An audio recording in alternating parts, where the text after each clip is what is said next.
তাহলে রাখুন না, হ্যাঁ আমরা খামু। তো দুপুরে ভাত খেয়ে নিই আমরা চানা খাইতেছি। কালকে চানা খাইছিলাম, রামপাম শেষে দিকে, আর আজকে পটাপট রামপাম দিয়ে লইয়া বসি।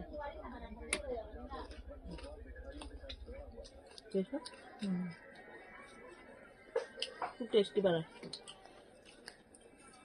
আঙ্গ গলেন আয় পুরো কে চানা মাখা খাইবা। আচ্ছা আলু খাই অল্প।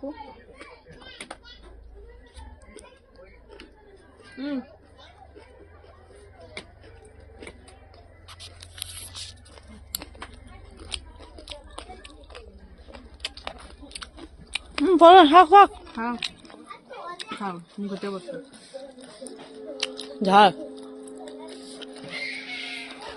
ঝাল লাগবো পরে দেখছি